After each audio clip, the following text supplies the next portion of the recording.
we're going to do a quick example problem of a 2 by 2 system with the variables in the denominator. I'll solve it in a couple different ways. First, I will just solve it normal. One thing that you can notice is that there's a negative 2 over y and a negative 4 over y. So it might benefit us to multiply the top equation all the way through by negative 2.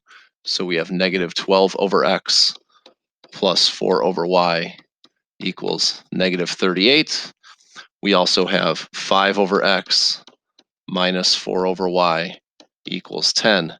As a result, we can use linear combinations. We get negative 7 over x. The y's are eliminated, and we get negative 28 over here. One thing that is important to note is that x equals 1/4. X does not equal 4. So multiply the x over to the other side and divide by the negative 28. You end up with x equals negative 7 over 28, which ends up being 1/4. So just be careful. Negative 7 over negative 28, sorry. It ends up being 1/4. Just be careful on that. Then we can take that 1/4 and substitute it back into one of the equations. I'll substitute it into the top one. So we get 6 divided by 1/4. 6 divided by 1/4 is 24. So 24 minus 2 over y equals 19. We get negative 2 over y equals negative 5. Once again, it's very important to be careful. Y does not equal 5 halves. Y equals 2/5. So our final answer would be 1/4,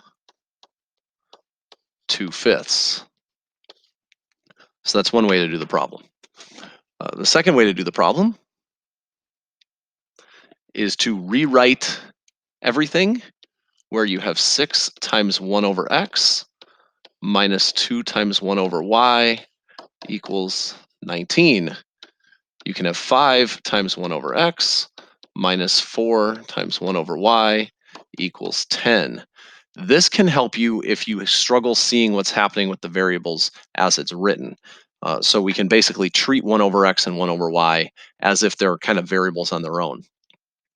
We would do the exact same thing. We would multiply the top problem by negative 2.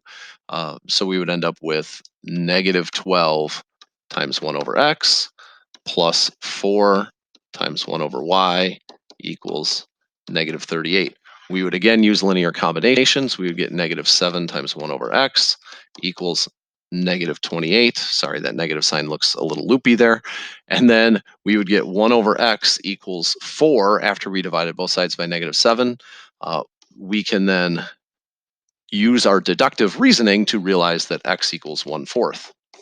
One of the benefits of using this method is that 1 over x equals 4 means that I can just straight substitute 4 in for 1 over x. So if I'm looking at 6 times 1 over x minus 2 times 1 over y equals 19, I can take that 1 over x and just replace it with 4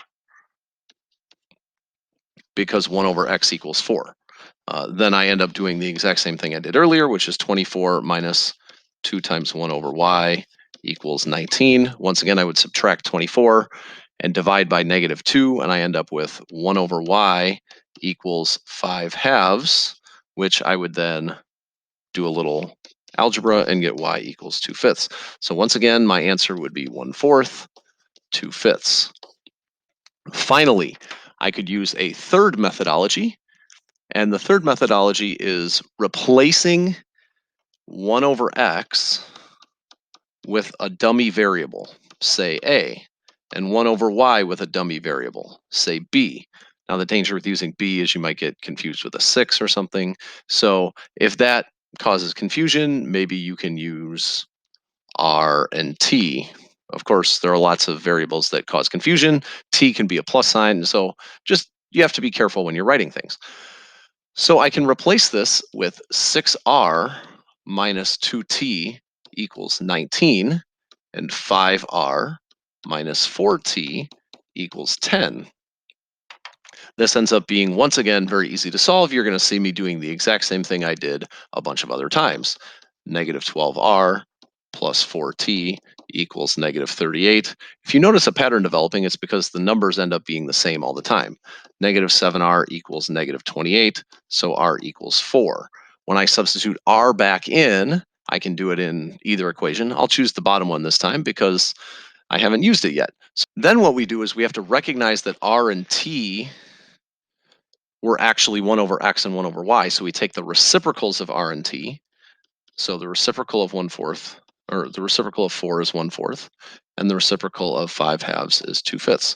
So once again, I get a final answer of 1/4, 2/5. And that is yet another example of a problem with both variables in denominators.